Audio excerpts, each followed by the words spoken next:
What is up, guys? I do hope you're well. My name is Mark, and today we're checking out some r/am I the butthole. If you'd like to skip the initial waffle, timestamps are in the description and along the timeline below. But if you are new here, please consider hitting that like, that subscribe, and maybe that notification bell too, as it all really does help out our channel. And yesterday we had another new member over on Patreon. A massive thank you to Breakdancing Tigress. You're absolutely amazing, and thank you for the kind message too over on Patreon. It was absolutely amazing of you. Thank you so much, and for everyone for sitting there and taking the time out of your day to listen to me. Just is absolutely blows my mind that you do that. Thank you so much, and I hope you enjoyed today's video. Much love, guys. Our first story comes from Forensically Miffed. Am I the arsehole for sending my mother to prison? My mother is in prison for defrauding the government for 10 plus years, which finally caught with her. About 2 years ago, I was subpoenaed by the court to testify and ended up being the testimonial that ultimately sent her to federal prison. She had been in prison for just over a year now. As a result, we are estranged. However, I wasn't given much of a choice because my current profession has strict legal requirements that I can't risk bending or I'll lose everything. Fast forward to this past week, my maternal grandfather passed away suddenly from complications from a stroke he had 2 months ago. Everyone is sad and devastated, and it's been hard to reconcile the loss during the virus. A lot of prisons will grant furlough for those who wish to attend their loved one's funeral, something we already had to do back in February when my grandmother passed away, and I was the one who filled out the paperwork and was 100% responsible for my mother during her furlough. So once I received the news of my grandfather's passing, I started on the paperwork, but stopped because it turned out that my grandfather is going straight to cremation without a funeral or service, because that is what my grandfather wanted. And I told my family that we weren't furloughing my mother out because of the fact there is no service or funeral. My family understood. Fast forward to today, when my sibling calls me to thank me for furloughing our mum out. Shocked and confused, I asked the obvious, what do you mean? Turns out, as I discovered by calling the prison, that my aunt busted my mother out of prison on falsified documents where they forged my signature and gave my contact information, and told the prison that there was a funeral and that my mother's presence was required. 1. I live in a separate province. 2. There isn't a funeral or service. There is absolutely no reason for her to be outside of prison during a pandemic, especially when prisons are virus hotspots. So I had to call the police because if caught, I could lose my livelihood, my license and career I love. After all, my mother didn't want to grieve in prison and has zero regards for anyone else's health and well-being. I text everyone in my family to encourage my aunt to bring my mother back to prison, or I would have no choice but to call the police and charge my aunt with identity theft and have a warrant issued for my mother, something I really don't want to do. However, my family is calling me an insensitive arsehole for not allowing the family to get together to grieve, because I can't be there and I'm taking it out on them. So I called my aunt directly and recorded the call and told her if she didn't return my mother to prison by noon tomorrow, I would call the police and have them issue a warrant for my mother and have her charged with identity theft. Am I the arsehole for not allowing my family for using me to basically prison break my mother? Edit, no funeral, I double checked with my grandfather's partner. Edit 2, called police, please confirm I will not face legal repercussions as I am a victim. Update, spoke to my lawyer and asked how it's possible for my aunt to pick up my mother from prison. Turns out, due to the pandemic, visitors are a no-no. In my case, inmates who are furloughed go through all the steps to leave, but the family members are outside waiting. And on a page I did not see originally, they had my aunt's address as a potential address for my mother to stay, but it was put as a secondary, not as a primary. So I guess the ball was severely dropped, but I won't have definitive answers till I can call on Monday. Update 2, you'll please stop assuming my brother is going to prison. He's a lot of things, but he wouldn't help my mother or aunt with this jailbreaking. If anything, he's a grief-stricken victim who just wanted to see his mum for the first time since the pandemic, and be sad about our grandfather, who is also currently being an arsehole because he feels I should let them all grieve. It's a fucked up situation, but my brother did nothing illegal. Calm down. Update 3, my brother is a minor, y'all, so no, he couldn't furlough my mother out, so please stop asking that. Also, I do not hate my mother. My mother gave me up when I was 11 years old, but kept my other siblings and had more, like rehomed me to another family without getting the province involved. She had no parental rights to me because she signed them away to this family. During that time, I was not in her custody. She continued to gather government benefits claiming I was still with her. Benefits claimed were beyond your basic child benefits, but other government money which she was not entitled to. I couldn't be as detailed as I wanted to because of the character limit of 3,000. It all came crashing down to about 3 years ago, when she was arrested for fraud beyond $5,000, and that I was being investigated because of my mother's BS, despite the fact I wasn't even aware of any of this. Context, I reconnected with my grandfather when I was in university, and we were very close. All of my siblings were told to testify. I didn't want to because I didn't want to be involved. I told the prosecution this, so they subpoenaed me. No, I cannot plead the fifth, that doesn't work here. Secondly, after so many conversations I had with my own legal representation at the time, it was best that I testified, so I did. During that time, her violent history was brought up, so your claiming she is a non-violent person is incorrect. She just got caught with a non-violent crime, which is actually violent because cases like this make it harder for people to collect benefits they are entitled to. Not to mention she has a history of fraud that started with my grandmother, her own mother, and my grandfather, who by the way also testified against her. Trust me, nobody wanted to be involved in sending her to prison. All of this history led to her being sentenced to 5 years, which meant she ended up in federal prison, because provincial prison is for sentences of 2 years and under. Federal is 2 or more years. I don't even call her mum anymore, but did in this post because of anonymity and simplicity. Why I bring up the virus? Because we are actively still living in the pandemic, because of whatever stages of reopening we are in.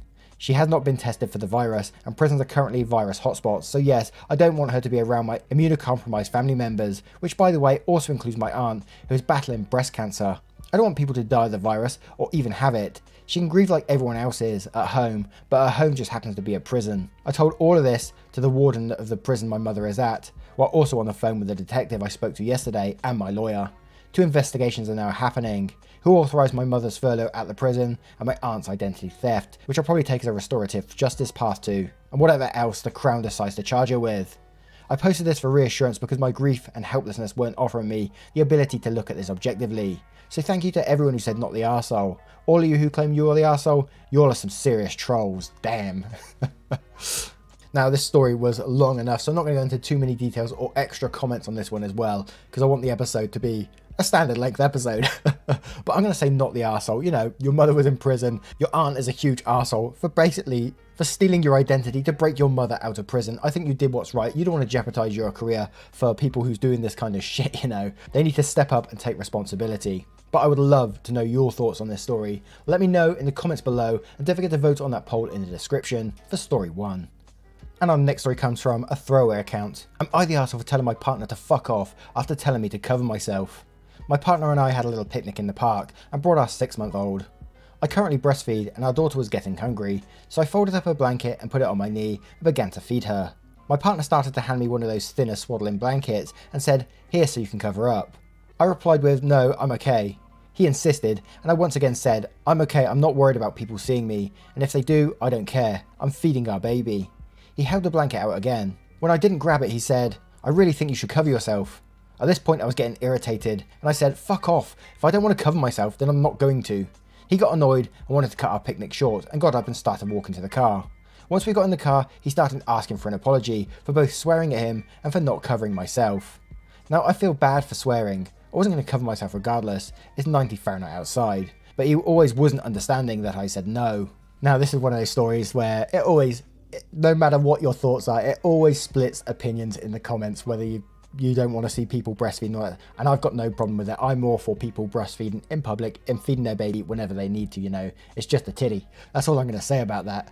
If he wants it, if he doesn't want to see it, he can put the blanket on his head and cover himself up and not look. It's up to him, you know. So let's go to the comments below to see what happens. Regular Tell 108 says, "Not the arsehole. He asked you, you said no. That should have been the end of the story." In Anna's Pocket says, "Not the arsehole. He can cover up his own boobs anytime he's doing the breastfeeding if that's his preference. Otherwise he can fuck off, just like anyone else taking an issue with you feeding your baby." Novel Imagination 94 says, "Not the arsehole. He's being a dick. There's nothing wrong with feeding your baby in public. Anyone who has a problem with that should mind their own business." Vixen79 says, "Not the arsehole. God forbid you use your boobs for what they're intended." Now I'm going to turn it to you guys. Let me know what you guys think of this story in the comments below, and don't forget to vote on that poll in the description for story 2. And our next story comes from Agitated Island. Am I the arsehole for being honest with my wife about my feelings on the plastic surgery she had done? She's always been insecure about the size of her breasts. I've tried my best to boost her confidence, but it's not the type of problem I can fix since it's rooted in a lot of other issues that predate our relationship and have nothing to do with me. This year, my wife finally decided to get a breast augmentation done after having talked about it for years. She also decided, after talking with some of her friends, to have lip fillers too. I thought, and still think, she looked beautiful the way she was, but I recognise that it's not my body and not my decision to make. She had both procedures done, and I have mixed feelings about the results. She's not really any happier. She still has a lot of the same concerns she did before the procedures. I've also struggled to get used to the new normal. This has been especially true with her lip fillers. Now she's talking about increasing the size of her implants and having rhinoplasty and some work done on her butt. I want to be supportive, but I can't help think it's a bad idea and the beginnings of a trend that could end up getting out of hand. When my wife asked me what I thought, I was honest with her about those feelings. We had a long conversation and she insisted that she was not making a bad decision, but she also couldn't understand why I was supportive of the first set of procedures, but was concerned this time. I explained to her that I struggled to get used to the new her and was concerned about how even more procedures might only make that worse, but also part of me loved her as she was and didn't want her to change. I tried to be respectful and sensitive in how I expressed my feelings, but she still took offence and labelled me an arsehole. 1. Lying about how I felt after she had the first procedures done. 2. Not supporting the additional changes. And 3. Wanting her to stay the same even though I know she isn't comfortable in her body. Is she right? In this story, I see it mainly playing out in mental issues. You know, she has some serious body issues going on right now, hence she wants to correct them all with plastic surgery. You know, we've all got our problems and things that we want to change on ourselves, you know, but she just doesn't seem, you said in the first bit that she doesn't seem happy with after her first changes and she wants more, and you think it might snowball. It sounds like more of a serious issue and you just don't want her to change. You're happy with the way she is. So I gotta say in this one that nobody's the arsehole here, and I hope that they get some sort of, I don't know, couples therapy or therapy for each of you, just so you can hopefully move on and correct these before you go too far and everything snowballs. I may be totally wrong on this, I'm just talking the usual crap I do, but that's just my opinion. Let's go to the comments below to see what we can find. Xstitch Pixel says, not the arsehole, a little work is fine, but your wife seems to be struggling with some kind of body image problem to want to get this much done. You're completely in the right to voice your concerns. She may need to talk to a therapist instead of a surgeon. OP replies to this says, it seems like the decision to have the implants and fillers triggered something and made it worse. I think you're right about her needing to talk to a therapist, but I haven't mentioned that to her yet. Servant of Bosco says, once upon a time they made prospective plastic surgery patients get a mental evaluation. They don't do that now, and that's how you get Jocelyn Waldenstein and Justin Jedlicka. I don't know if I got their names right, I don't know who they are. And for that matter, Michael Jackson. I know that one. RIP. To be fair, almost all people that have plastic surgery procedure don't do it again because they are satisfied with the limitations of modern medicine and the limits on their own body. Your wife does not sound like she's going to be one of those people. Not the arsehole, she needs therapy before any more procedures at least. Now let me know what you guys think of this story in the comments below, and don't forget to vote on that poll in the description. And our next story is from House Maybe Haunt. Am I the arsehole for being mad that my husband let us buy a, possibly, haunted house? We're in our early 30s with kids. We decided to sell our home and upgrade to a bigger one. We were looking for houses for a couple of months and finding it frustrating. Got outbid on the one we really liked. Then my husband told me his co-worker was selling his house and thought we might be interested. Me and my husband went over for dinner, had a good time and got a good look at the house. It met everything we were looking for. We decided to go forward and enter negotiations about buying the house and moved in July. Living in the house has been nice so far. However, I recently ran into the co-worker's wife at the supermarket and we're chatting about the house. I mentioned how I'm starting to decorate for the fall and she said the spooky decorations will make the ghost feel at home, and laughed. I was very confused and asked her what she meant, and she seemed equally confused. She said she and the kids had weird experiences, bad nightmares, doors slamming, other weird noises, creepy auras in the house, and they thought it was haunted. She assumed my husband had mentioned that to me and we're on the same page that we didn't care. Well, we were not on the same page. My husband never told me. For background, my husband is very skeptical and a rational man, and I confronted him and he said he didn't tell me because 1. His co-worker said he'd never experienced anything, so it was just a wife and kids. 2. He knew I'd get irrational and be scared even though the house is perfect for us. 3. Ghosts are not real anyways. He insisted that he did not withhold information about the house itself, it was just irrelevant information and the co-worker's family and their beliefs. I am infuriated that he let us buy this house without telling me. I am now feeling scared in my own home. I don't feel safe here at night anymore, and every noise puts me on edge. I've been looking for a sale on cameras so we can record inside the house and see if we can identify if any spirits are visiting. I also told our children about it so they could be safe and aware, but my husband is mad at me because they're scared now too.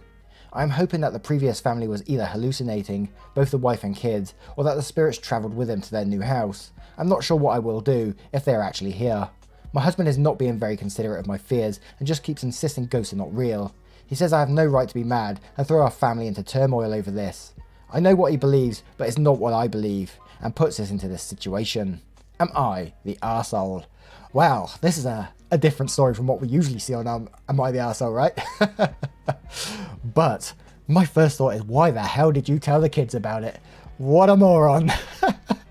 Now, I'm not knocking anyone who believes in ghosts or the paranormal or anything like that. If you believe that, that's on you. We all believe in certain things in life, and that's just the way it is. But telling your children, that's what makes you the arsehole, in my opinion, in this story. There is no need to tell your children about this.